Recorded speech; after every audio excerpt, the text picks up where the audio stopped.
امشب در 24 اتهام به آفریقای جنوبی برای دریافت رشوه از جمهوری اسلامی برای شکایت حقوقی از اسرائیل.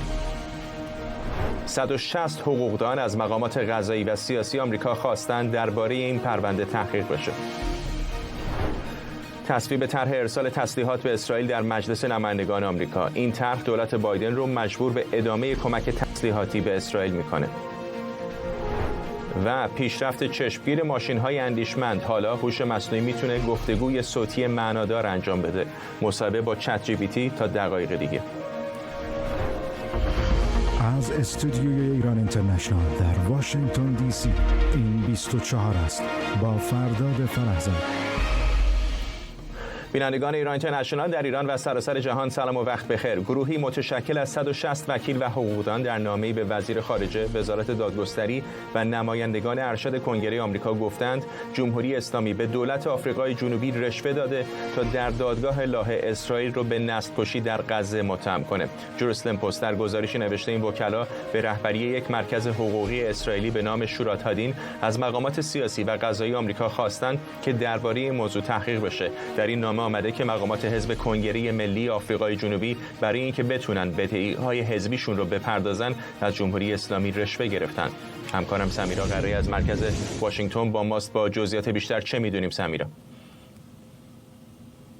بر اساس اون چیزی که در گزارش جروزالم پست اومده، یک مؤسسه حقوقی به نام شورات هادین که بهش اشاره کردی، یک مؤسسه حقوقی اسرائیلی هست، یافته‌هایی رو ارائه داده به کنگره ایالات متحده، به آقای بلینکن وزیر خارجه و همینطور به وزیر دادگستری و در این یافته‌ها مدعی هستند که آفریقای جنوبی و مشخصاً حزب کنگره ملی آفریقایی که در حال حاضر حزب غالب هست در مجلس ملی آفریقای جنوبی و دولت رو در دست داره، از جمهوری اسلامی پول دریافت کرده و یک تایملاینی ارائه دادند که به اکتبر برمیگرده، به زمانی که 7 اکتبر اتفاق افتاد و بعد از اون هم جنگ اسرائیل علیه حماس آغاز شد و به این اشاره میکنه که آقای نالدی پاندور که وزیر خارجه آفریقای جنوبی هست سفری به تهران انجام میده در ماه اکتبر، چند روز بعد از اون حمله، و با ابراهیم رئیسی دیدار میکنه و به فاصله 2 ماه بعد از اون در دسامبر آفریقای جنوبی به ICJ،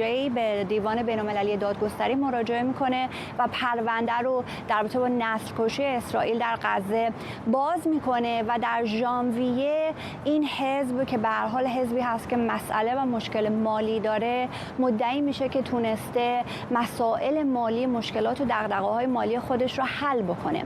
حالا این وکلای اسرائیلی میگن که حل کردن این دغدغه‌های مالی از طریق پولی بوده یا به عبارتی رشوه‌ای بوده که جمهوری اسلامی به اونها داده و از این طریق این حزب تونسته به یک ثبات مالی برسه. حالا اینها چی میخوان از ایالات متحده؟ اینجا یک قانونی وجود داره، قانون مگنیتسکی، که نگاه میکنه دول خارجی اگر نقض فاحش حقوق بشر انجام داده باشند یا اگر یک فساد گسترده انجام داده باشند مشمول تحریم‌های ایالات متحده میشن، هم تحریم‌های مالی و هم تحریم‌های مربوط به سفر.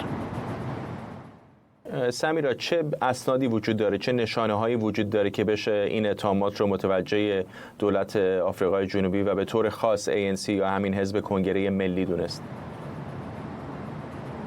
دقیقاً اسناد، اخبار، مدارک راجع به مسائل و مشکلات این حزب ANC یا همون حزب ملی کنگره ملی آفریقایی زیاد هست. اگر نگاه بکنیم فقط بحث مشکل و مسئله مالی نیست که فکر کنیم این حزب خب کمبود مالی داشته. یک سابقه بسیار طولانی در بحث رشوه و در بحث فساد مالی دارن. از سال 1997 خیلی سال زیاد پیش میشه که خود آقای ماندلا که زمانی جزو این حزب بود، این حزب در واقع گره خورده به جنبش لیبرال آفریقای جنوبی و سردمدار اصلا آن چیزی است که علیه آپارتاید به پا خیست. ولی از 1997 آقای ماندلا راجع به رشوه و فساد گسترده و حتی تبعیض نژادی که در این حزب مشاهده میکرد آمد اخطار داد. بعد از اون دوباره در سال 2021، یعنی این همه دهه بعد از صحبت آقای ماندلا، آقای امتابوکی دیگر رئیس جمهوری سابق آفریقای جنوبی هم آمد گفت که این حزب دچار فساد مالی بسیار گسترده است. اتفاقات بسیار زیادی در این سالها افتاده. از سال 2011 اگر نگاه بکنیم در رابطه با آزادی مطبوعات آمدند قانونی رو تصویب کردند که در واقع به نوعی آزادی رسانه ها رو محدود می‌کرد. چندین دادگاه علیهشون تشکیل شده. یکی معامله اسلحه هست که در اونجا حتی معاون آقای زوما که آن زمان معاون رئیس جمهوری بود به یک زندان طولانی مدت حبس محکوم شد. و در جای دیگه در سال 2018 30 سپتامبر 2018 نیویورک تایمز یک مقاله نوشته بود به نام آدمکش‌ها و قدرت و راجع به این بود که چگونه این حزب اون ویسل بلوئرها یا اون افشا کنندگان فساد مالی رو میکشن و به قتل میرسونن در آفریقای جنوبی. ممنونم از تو سمیرا قرایی، همکارم از مرکز واشنگتن دی سی با ما. در سومین دور از جلسات استماع دادگاه بین‌المللی کیفری درباره شکایت آفریقای جنوبی از اسرائیل به خاطر نسل‌کشی در غزه، اسرائیل از عملیات نظامیش در غزه دفاع کرده، اما نمایندگان آفریقای جنوبی گفتند اظهارات نمایندگان اسرائیل مطابق با واقعیت نبوده. هدف ما اینه که نگرانی‌های مهم در مورد جنایات بین‌المللی و به ویژه جنایت نسل‌کشی رو مطرح کنیم. در این مورد از منظر حقوق بشری واقعا جدی کار می‌کنیم، نه اونطوری که اسرائیل ادعا می‌کنه که اینجاییم تا از حماس محافظت یا دفاع کنیم. ما در حالی که پروتکل اول کنوانسیون 1977 ژنو رو به رسمیت می‌شناسیم، در درخواستمون خیلی واضح تایید کردیم مردمی که مورد ظلم واقع شدن حق استفاده از زور رو دارن، اما نمیتونن غیر نظامی ها رو هدف قرار بدن. هدف قرار دادن غیر نظامی ها یه جنایت جنگیه و به همین دلیله که سریعاً بعد از 7 اکتبر ما به دادگاه کیفری بین المللی مراجعه کردیم تا بخوایم حماس و کسایی که در حملات مسلحانه دست داشتند تحت پروتکل اول کنوانسیون ژنو به اتهام ارتکاب جنایات جنگی مورد تحقیق قرار بگیرن. ما همچنین می‌خوایم اقدامات اسرائیل هم بررسی بشه. امید شمس حقوقدان و تحلیلگر امور بین‌الملل از لندن با ما. آقای شمس، اگر این اتهامات درست باشه که در این مقطع فعلا اتهام هستند، چقدر فکر می‌کنید روی خود پرونده میتونه تأثیر بذاره؟ درود بر شما فرزاد. به نظر میرسه که آنچه که در حال حاضر مطرح شده اسناد و شواهد نیستن، بلکه بیشتر استدلالی هستش که این وکلا کردن درباره سابقه این حزب و اتفاقاتی که افتاده و در این حال این دو خبری که منتشر شده حاکی از این که مسائل مالی و مشکلات مالی این حزب حل شده. اما به هیچ عنوان به اعتقاد من این مسئله نمیتونه تاثیر مستقیم بر روند دادگاهی که در حال حاضر برقرار هست درباره جنایت جنگی، اتهام جنایت جنگی علیه اسرائیل بگذاره. ببینید همونطوری که بعضی از گمان زنی هایی که درباره رأی اول این دادگاه بود هم غلط بود که اگر فرصت بود من فکر می‌کنم خوبه که بهش بپردازیم، ولی آنچه که مطرح هست در این مسئله این است که یه سری شواهدی رو آفریقای جنوبی مطرح کرده و بر اساس اون دادگاه بررسی خواهد کرد که تا چه حدی شواهد درسته، اما به هیچ عنوان نفس این مسئله نمیتونه تأثیر بگذاره. البته اگر واقعا به جایی برسه که قابل اثبات باشه و تحریم‌های مگنیتسکی علیه اونها اعمال بشه، ممکنه خب حزب در تحت فشار برای مثال این پرونده رو در واقع کنار بگذاره دعوی خودش رو، ولی من بعید می‌دونم بر خود روند دادگاهیش تاثیر بگذاره. گمانتون تا اینجای کار بر اساس شواهدی که هم طرف آفریقای جنوبی ارائه کرده هم وکلای اسرائیل ارائه کردن به کجا خواهد رفت این دادگاه؟ ببینید نکته جالبی که وجود داشت اینه که این گمان زنی شد وقتی که رأی اول دادگاه صادر شد. ببینید دو مرحله داره بررسی هر پرونده‌ای.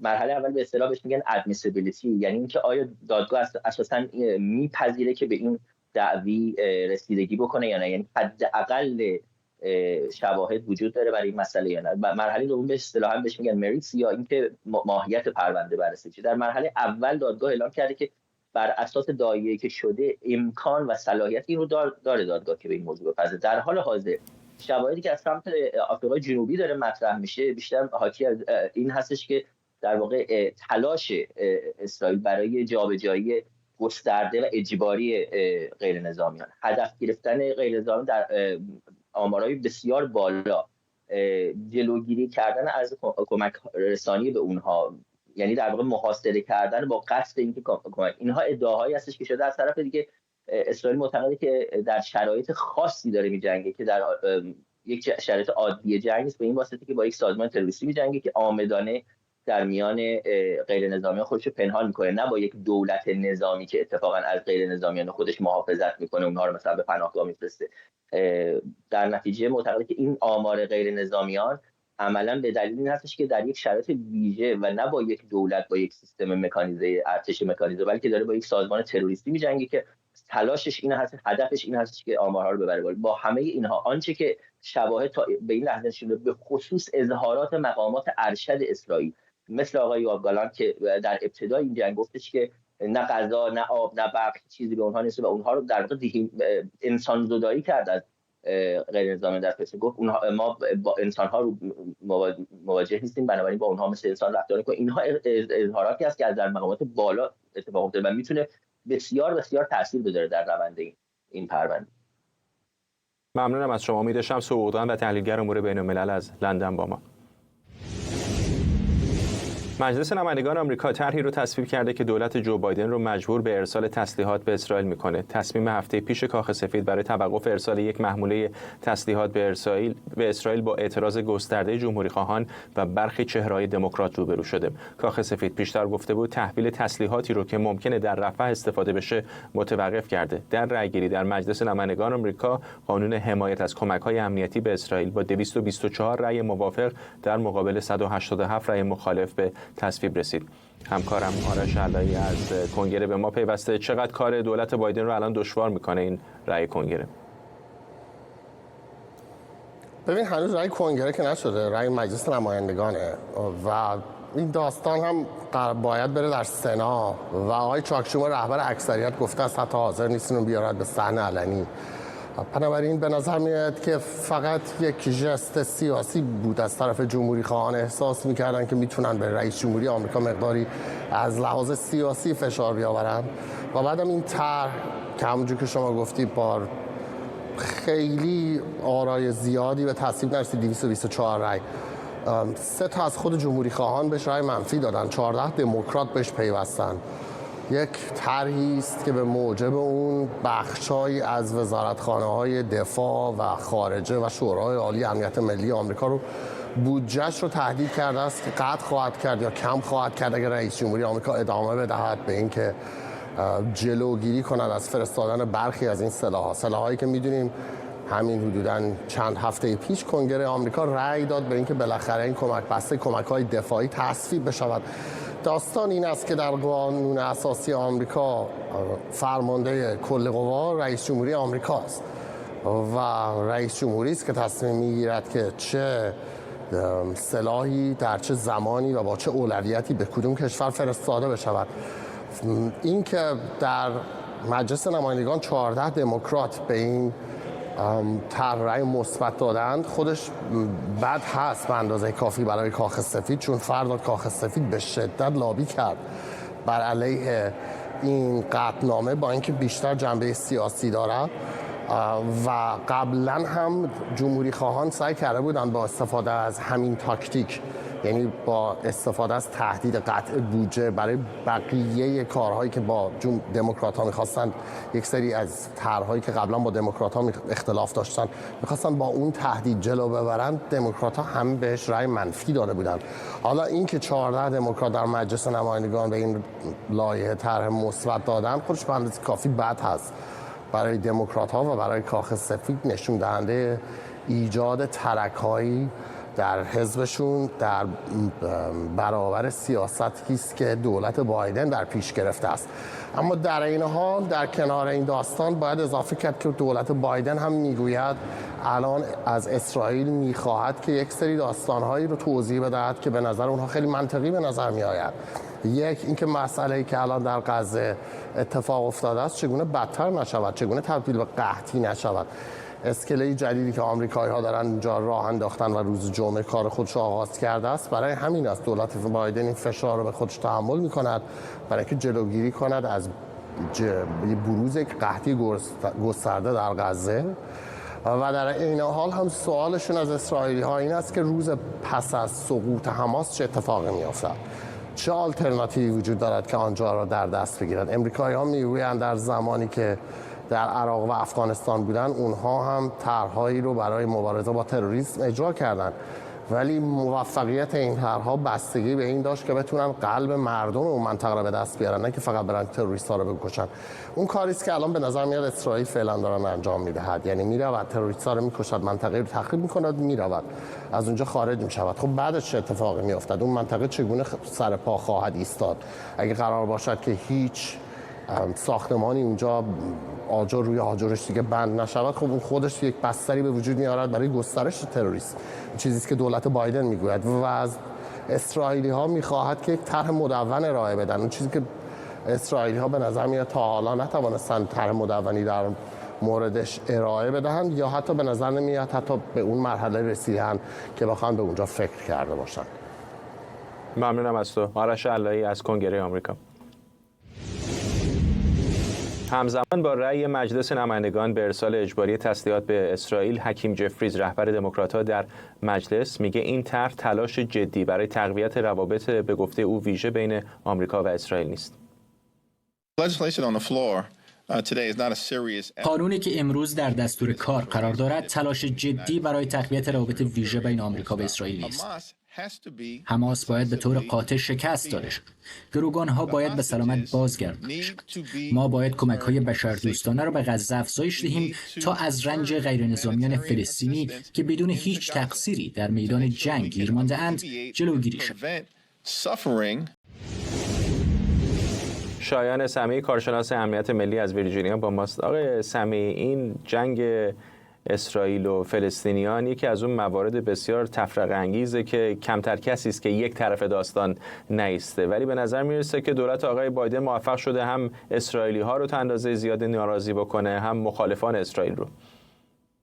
با درود به شما جناب فرزاد عزیز و مردم عزیز ایران، کاملا این گونه هست. ببینید این یک بام و دو هوایی که دولت آقای بایدن خودش رو در اون گرفتار کرده، سرچشمه گرفته از این هست که از یک طرف علاقه وافری دارند که به اسرائیل و مردم اسرائیل کمک بکنن و با اونها همسویی داشته باشن، اما با شخص نتانیاهو و دولت فعلی نتانیاهو بسیار مخالفن. حالا اینو چجوری بایستی بیان با همدیگه به تعامل برسند بحث برانگیز هست. اجازه بفرمایید یک مرحله بریم عقب. در حال حاضر این رأیی که در مجلس نمایندگان گرفته شد، همونجوری که جناب علایی هم اشاره فرمودن، یک واقعا ژست سیاسی بود برای اینکه دموکرات ها آمدند از جانب دیگر دارن به جمهوری خواهان خورده میگیرن که شما خودتون نزدیک 2 ماه و نیم 3 ماه این لایحه بودجه کمک به اسرائیل رو حبس کردید در مجلس و بهش رأی ندادید، آخر سر هم مجبور شدید تقریبا به اون چی که همه میخواستن رأی بدید. پس شما هم واقعا طرفداری از اسرائیل نمیخواید بکنید، میخواهید یک برنامه سیاسی دیگری رو در داخل امریکا به پیش ببرید. اما الان این مسئله‌ای که بین دولت امریکا و دولت اسرائیل و به ویژه شخص نتانیاهو و افراد افراطی کابینه ایشان به وجود آمده، مسئله رو برای دولت امریکا بغرنج میکنه، ولی خب جمهوری خواهان هم کوشش میکنن به خاطر منافع انتخاباتی از این مسئله استفاده بکنن. آقای بایدن راهکارش چیه؟ به نظر من آقای بایدن راهکار بهتر از اینی نداره، چون از یک طرف افراد داخلی حزب خودش دارن فشار میارن که شما تسلیحات رو به نتانیاهو بدی، اونها قتل عام بیشتری انجام میدن به گفته اونها، و اگر که این کار رو نکنه، خب مشکل اینجا هست که چگونه بتونن از اسرائیل حمایت بکنن. ولی میدونیم که الان هم اسرائیل اینطور نیستش که دقیقاً به یک سلاحی نیاز داره که قرار از آمریکا ارسال بشه و آمریکایی‌ها دارن ارسال نمی‌کنن. یه مقدار زیادی به نظر میاد که اینها ژستای سیاسی هم هست برای راضی کردن افکار عمومی آمریکا یا بخشی از افکار عمومی که انتقاداتی دارن به عملکرد اسرائیل در غزه. چقدر فکر می‌کنید که این در انتخابات ماه نوامبر میتونه ترجمه بشه برای رأی آقای بایدن، به خصوص در جاهایی مثل میشیگان؟ نکته خیلی جالبی رو اشاره می‌فرمایید، برای اینکه ببینید در حال حاضر آقای بایدن انتخابات رو اگر در ایالت میشیگان واگذار بکنه که اونجا جامعه عرب تبارش خیلی زیاد هست و عموماً هم به صورت تاریخی بیشتر به دموکرات‌ها رأی دادن تا به جمهوری خواهان، اونجا رو به نظر من واگذار خواهد کرد. اگر به همین روند ما بخوایم پیش بریم، در جوامعی که و در ایالت‌هایی که جمعیت یهود نشینش پایین تر باشه هم اونها هم به ضرر آقای بایدن خواهد شد، ولی ایالت‌های کلیدی خواهند بود، مثل نوادا، مثل آریزونا. پس ما می‌بینیم که واقعاً همه این بدبستان‌ها و این ژست‌های سیاسی با یک دیدگاه به نوامبر امسال هست و اون هم به این خاطر هست که آقای بایدن از یک طرف میدونه که در داخل حزب خودش زیاد علاقمندی به حمایت بیشائبه از شخص نتانیاهو وجود نداره، اما از طرف دیگر اگر در مورد حمایت از اسرائیل تعلل بکنه کار براش خراب میشه. از طرف دیگر هم حزب جمهوری خواه میدونه که با این فشار مستمر هست که میتونه حداقل رای دهندگان عرب تبار میشیگان و یا سایر ایالت‌ها رو کمی دلخور بکنه از آقای بایدن که اونها حمایت خودشون رو کم بکنن و میزان آرای جمهوری خواهان آقای ترامپ رو بالا ببرن. این یکی از احتمالات هست، ولی به نظر من دولت آقای بایدن در حال حاضر راهکار مناسبی پیدا نکرده. حالا این وسط چه کار دیگری میتونن بکنن؟ ما دیدیم آقای بایدن خودش اومده و دولت بایدن هم اعلام کرده، همین چند روز پیش وزارت خارجه هم درخواست 1 میلیارد دلار دیگه کمک نظامی به اسرائیل رو به مجلس فرستاده. من قبول دارم این تقریبا بین 15 تا 36 ماه طول میکشه تا این به نتیجه برسه، اما میخواد اذهان عمومی رو اونچنان برگردونه که بگه ما مخالفتی با فرستادن سلاح به اسرائیل نداریم، ما سر مسئله ورود اسرائیل به رفح و اینکه در پیامد اینکه حماس از بین برود چه کسی یا چه گروهی یا چه کسانی بیان زمام امور رو اونجا به دست بگیرن ما مشکل داریم. یعنی در حقیقت میخواد یک راه فراری برای خودش ایجاد بکنه که حداقل به رای دهندگان دموکرات بگه شما ما رو ترک نکنید، ما راه حل داریم. این نتانیاهوئه که به هیچ صراطی مستقیم نمیشه. خیلی کوتاه اگر بفرمایید، آقای ترامپ تا اینجا این شانس رو داره برای اینکه در دولت نیست کمتر اظهار نظر بکنه در مورد نزاع در غزه، اما در مورد او چه میدونیم؟ به خصوص با توجه به رویکردی که مثلا در جنگ اوکراین داشت، چقدر اسرائیلی ها میتونن امیدوار باشن که اگر آقای ترامپ به قدرت برسه سخاوتمندی بیشتری نشون خواهد داد؟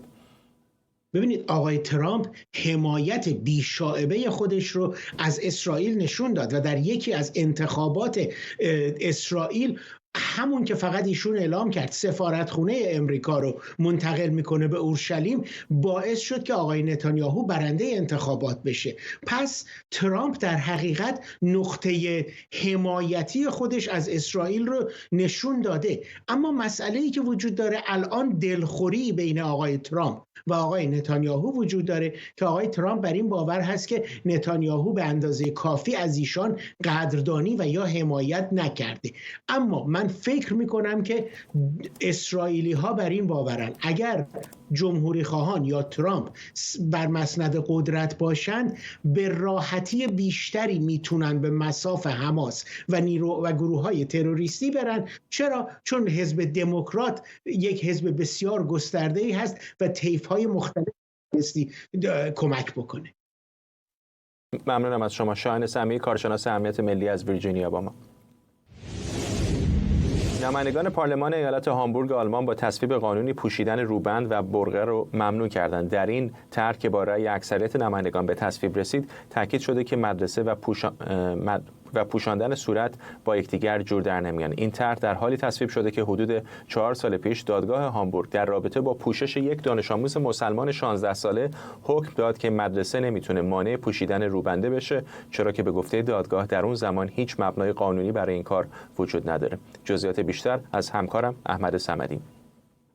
بر اساس گزارش‌هایی که ارائه شده به نمایندگان پارلمان هامبورگ، ایالت هامبورگ، 10 نفر از دانش آموزان دختر از برقع و روبند استفاده می‌کنن و نمایندگان پارلمان هم اومدن و قانونی رو تصویب کردن که ممنوع می‌کنه این موضوع رو و توجیهشون هم این هستش که تعداد کم این افرادی که برقع و روبند میزنن هم باعث نخواهد شد که قانون رعایت نشه و بر اساس متدهای آموزشی ارتباط از طریق دیدن برقرار میشه و نباید که دانش آموزان صورت خودشون رو بپوشن و این یک قانون هستش که باید اجرا بشه. اما این قانون اینکه دختران روبند نزنن یک شاید یه سابقه 4 ساله داره، حالا به منظورم دعواهاش هست و در سال 2020 هم یکی از دختران دانش آموز 16 ساله که روبند زده بود و در کلاس حضور پیدا کرده بود با مخالفت‌ها مواجه شد، شکایتی به دادگاه ارائه شد و دادگاه هم در نهایت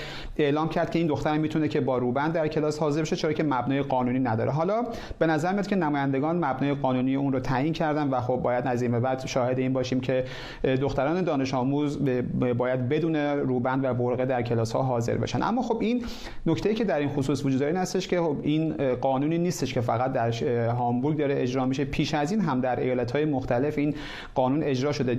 اولین اشاره بکنم که در آلمان نظام آموزشی در هر ایالت به صورت مستقل اداره میشه و این خود ایالت‌ها هستن که تصمیم میگیرن که آموزش پرورششون چطور اداره بشه و قبل از هامبورگ در سال 2017 ایالت‌های مثل بایرن این موضوع رو ممنوع کرده بودن و همچنین نیدرزاکسن و از 2017 در اونجا پوشوندن صورت ممنوع هست و بعد از اون هم از سال 2020 هم در چند ایالت غربی و جنوب غربی آلمان هم این موضوع اجرا میشه و اجازه نمیدن که دانش آموزان صورت‌های خودشون رو بپوشونن و معتقدن که باید دانش آموزان که در کلاس‌ها حاضر میشن حتما باید صورت‌هاشون باز بشه و در کلاس‌ها حضور پیدا بکنند. احمد صمدی بود از برلین.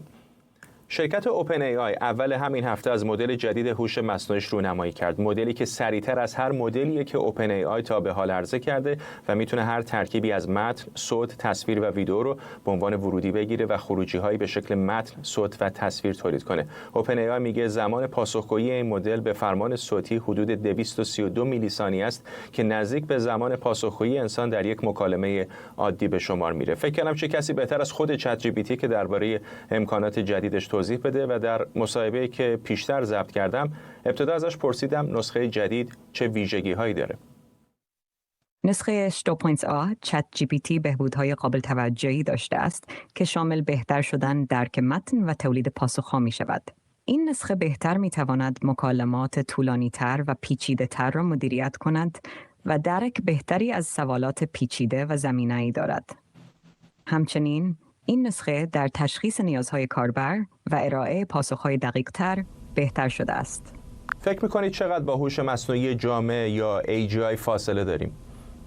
پیشبینی زمان دقیق رسیدن به هوش مصنوعی کامل بسیار دشوار است و نظرات متخصصان در این زمینه متفاوت است. برخی از پژوهشگران فکر می‌کنند که ممکن است چند دهه طول بکشد، در حالی که دیگران معتقدند ممکن است زودتر یا حتی دیرتر اتفاق بیفتد. پیشرفت‌ها در زمینه‌های یادگیری ماشین و هوش مصنوعی همچنان در حال توسعه هستند و بسته به بسیاری از عوامل تکنولوژیکی و نظارتی خواهد بود. فکر می‌کنید توسعه هوش مصنوعی روی چه صنایعی بیشترین تأثیر رو میذاره؟ در کوتاه مدت، تأثیر هوش مصنوعی بر صنایع مختلف می‌تواند شامل حود و اتوماتیک کردن فرآیندهایی باشد که نیاز به تجزیه و تحلیل داده‌های بزرگ دارند. برای مثال، در صنعت خودرو، هوش مصنوعی می‌تواند در توسعه و بهینه‌سازی وسایل نقلیه خودران کمک کند. در حوزه بهداشت و درمان، تشخیص بیماری‌ها و تجویز درمان‌ها با کمک هوش مصنوعی سریعتر و دقیق‌تر می‌شود. همچنین در بخش خدمات مشتری، چت بات‌ها و سیستم‌های پاسخگو به سوالات مشتریان به طور فزاینده‌ای جایگزین پشتیبانی انسانی می‌شوند. این تغییرات می‌توانند باعث بهبود کارایی و کاهش هزینه‌ها شوند، اما نیازمند دقت در نظارت و اخلاق کاربردی هستند. در همین یکی دو سال هم هوش مصنوعی پیشرفت بسیار زیادی داشته. چه نگرانی‌های عمده‌ای وجود داره در مورد احتمال استفاده منفی از اون توسط بازیگران بد؟ نگرانی‌ها در مورد استفاده منفی از هوش مصنوعی توسط بازیگران بد خیلی جدی هستند. مواردی مانند سوء استفاده از هوش مصنوعی برای تولید اخبار جعلی یا دیپفیک‌ها، حملات سایبری پیچیده‌تر و نظارت بیش از حد بدون رضایت همگی می‌توانند تهدیدهایی برای جوامع باشند. به همین دلیل بسیاری از کارشناسان بر اهمیت تنظیم مقررات بین المللی و ایجاد یک چارچوب اخلاقی محکم برای استفاده از هوش مصنوعی تأکید می‌کنند. همچنین آموزش و افزایش آگاهی در مورد خطرات و چالش‌های مرتبط با هوش مصنوعی می‌تواند به جلوگیری از سوء استفاده‌های احتمالی کمک کند. چطور شد که زبان فارسی رو هم یاد گرفتید؟ آیا تصادفی بود یا اوپن ای آی از اول چنین برنامه‌ای داشت که فارسی هم یاد بگیرید؟ من به عنوان بخشی از آموزش خودم توسط اوپن ای آی با داده‌های متنوع و زبان‌های مختلفی آموزش دیدم تا بتوانم به زبان‌های گوناگونی از جمله فارسی صحبت کنم. این امکان به من کمک می‌کند که با کاربرانی از سراسر جهان و با زبان‌های متفاوت ارتباط برقرار کنم و پاسخ‌های مفیدی ارائه دهم. در گفتار فارسیتون بعضی کلمات رو غلط تلفظ می‌کنید و به نظر میاد که یک لهجه خاصی دارید. دلیلش چی است؟ بله. هرچند من طوری طراحی شدم که به زبان‌های مختلف صحبت کنم، اما ممکن است در تلفظ برخی از کلمات به زبان فارسی یا سایر زبان‌ها اشتباهاتی داشته باشم یا لهجه‌ای نامطبوع به نظر برسد. این مسئله می‌تواند به دلیل محدودیت‌های فنی و چالش‌هایی باشد که در فرایند یادگیری ماشینی و تولید زبان طبیعی وجود دارد. من همواره در حال بهبود هستم و بازخورد شما به من کمک می‌کند تا در آینده دقیق‌تر و طبیعی‌تر صحبت کنم. خیلی ممنونم از شما. خواهش می‌کنم، خوشحالم که توانستم کمک کنم. پوریا ناظمی، روزنامه‌نگار علمی از اتاوا با ماست. آقای ناظمی، همین الان هم آقای سام آلتمن میگه که این نسخه نهایی نیست و اونی که در نمایش چند روز پیششون نشون دادن به زودی به کاربران عرضه خواهد شد، ولی همینی هم که الان هست واقعا خیره کننده است، نه؟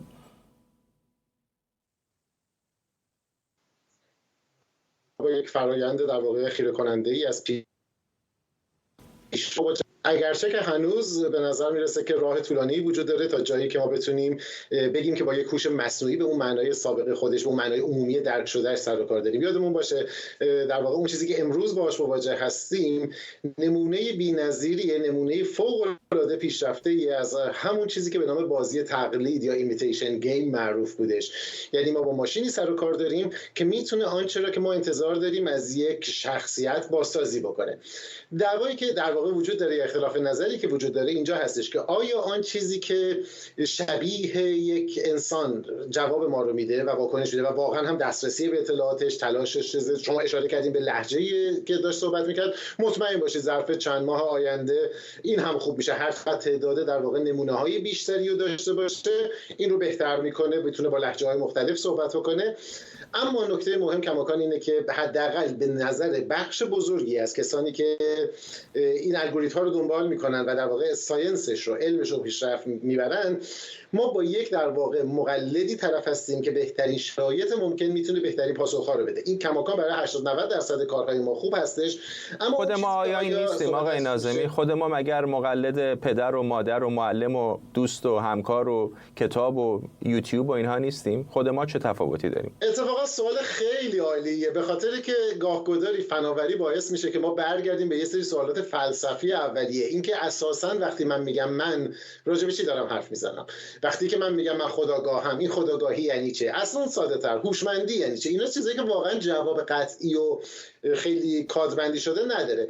شاید اگر بخوایم خیلی عمومی در واقع صحبت کنیم راجع به تفاوت بین این چیزی که الان داریم و اون چیزی که به نام هوش مصنوعی عمومی صحبت کنیم، اینه که آیا برای مثال زمانی که شما به الگوریتم هیچ دستور خاصی ندادین، به قول مثلا با اصطلاح عام در وقت آزاد خودش، آیا اون شروع به کنجکاوی میکنه مثلا بیاد آرشیو برنامه‌های ایران اینترنشنال رو ببینه، بعد از بینش پکیج در بیاره و بدون که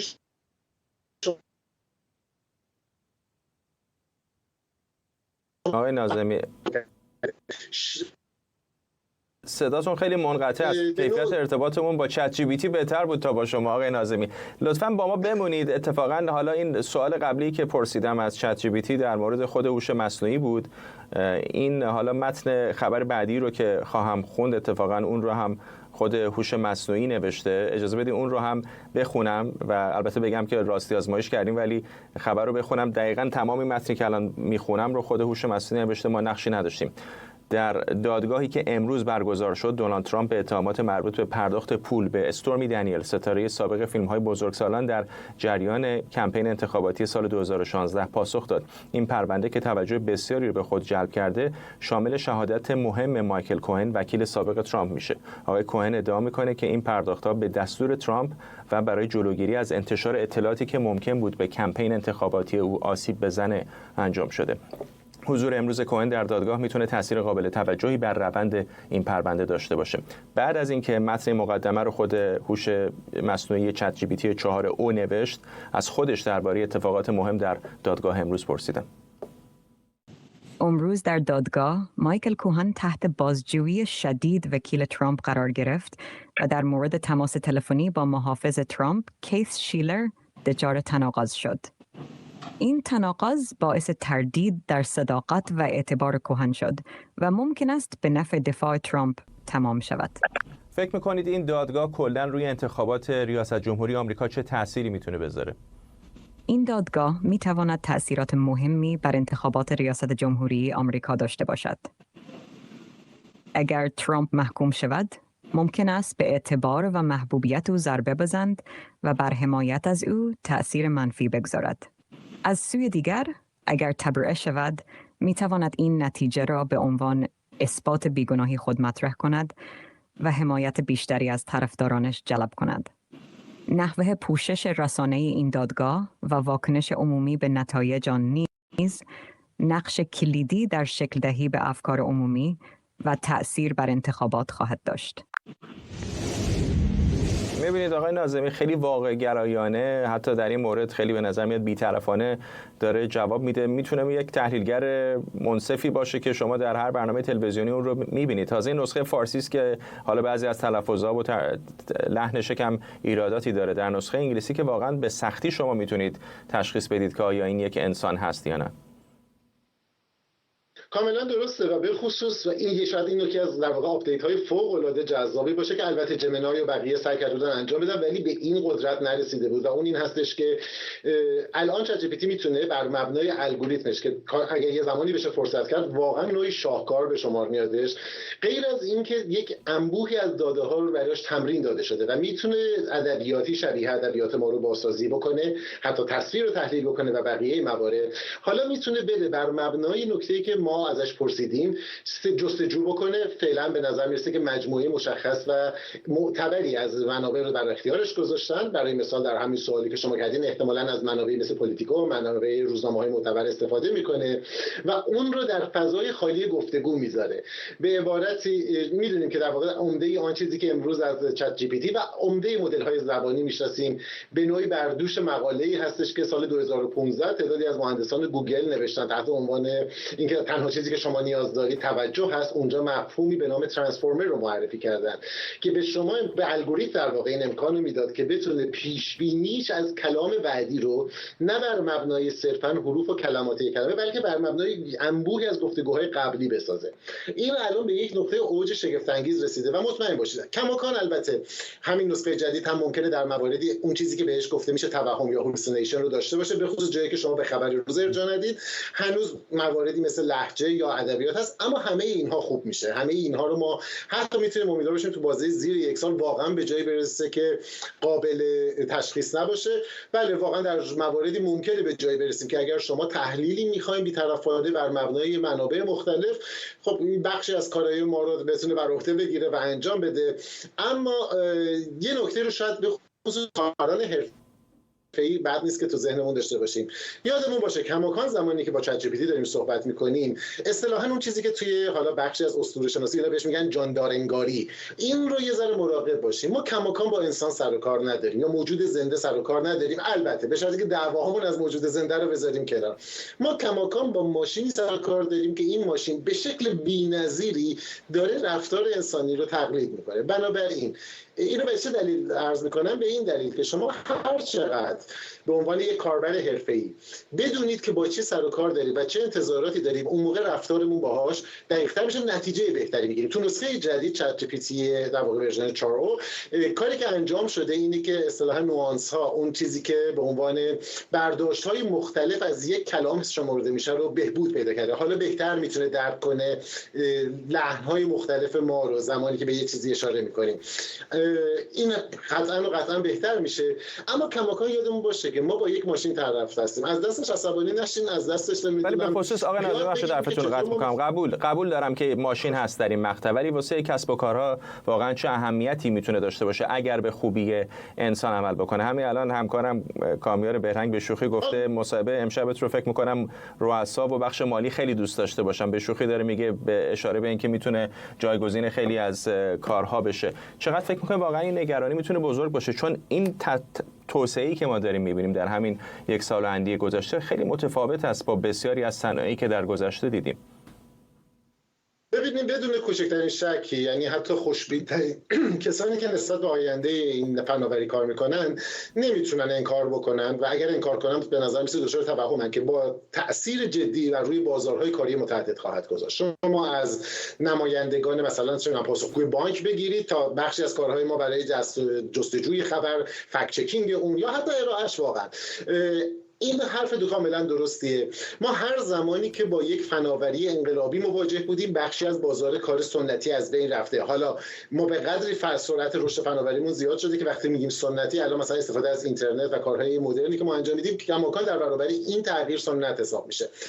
بنابراین هر چقدر این انقلاب تکنولوژی وسیع‌تر و در دسترس عموم‌تر و کار کردن باهاش ساده‌تر باشه، اتفاق بزرگی که تمام این سیستم‌ها در نظر دارن که یوزر فرندلی باشه، بنابراین بخش بزرگی از بازارهای کاری تغییر میکنه. نکته شاید مهم نه برای بازارهای کاری امروز، برای آینده این باشه که آیا این به معنی اینه که انسان بیکار میشه و آیا اینکه ما نیازمند یک اصطلاحاً ترانسفورم جدی، تغییر و چی میگم به شکل داینامیک خودمون رو سازگار کردن با دنیای جدید هستیم یا نه؟ طبیعتاً تعداد زیادی از مشاغل و افراد در این فاصله ممکنه که در واقع قربانی بشن، شکی وجود نداره. اما در دراز مدت به نظر نمیرسه که این به معنای پایان بازار کار انسان باشه، به معنای تغییر شکل انقلابی و بنیادی و کاملا جدی در بازار اقتصاد دنیا و بازار کار جهان خواهد بود. در این شکی نیست و خود این در واقع فضاهای کاری تازه‌ای رو به وجود میاره که اون موقع ما باید برای انجام دادن اونها تخصصهای تازه بگیریم، مگر اینکه برسیم به زمانی که واقعا چنین ابزارهایی اونقدر توسعه پیدا کنن و بعد ترکیب بشن برای مثال با پیشرفت‌هایی که در حوزه رباتیک داریم می‌بینیم که به بخش عمده‌ای از کار نیازی به در واقع انسان نباشه. اون موقع است که ما باید بریم یقه سیاستمداران و اقتصاددانان رو بگیریم که بسیار خوب، حالا با این مدل جدیدای اقتصادی نیاز داریم، مدلی که در واقع بخش بزرگی از کارهایی که ما قبلا بابتش حقوق دریافت می‌کردیم و زندگیمون رو انجام می‌دادیم به دست هوش مصنوعی و ربات‌ها داره انجام میشه. اون چیزیه که آینده نگرها در دوران مثلا فرض کنید دهه 60 و 70 راجع بهش صحبت می‌کردن و اینجاست که در سازوکارهای سیاست، اقتصاد و در واقع بازار کار خواهیم شد. تا اون موقع به نظر میاد ما فقط باید خودمون رو تطبیق بدیم. ممنونم از شما. پوریا ناظمی، روزنامه‌نگار علمی از اتاوا با ما و پوزش به خاطر کیفیت بد خط ارتباطیمون با اتاوا. و ممنونم از شما که بیننده این برنامه 24 بودید. برنامه 24 برای 2 هفته‌ای به مرخصی خواهد رفت و بعد از 2 هفته دوباره میزبان شما خواهیم بود. ممنون از همراهیتون. این برنامه رو کمی دیرتر میتونید در یوتیوب ایران اینترنشنال هم ببینید.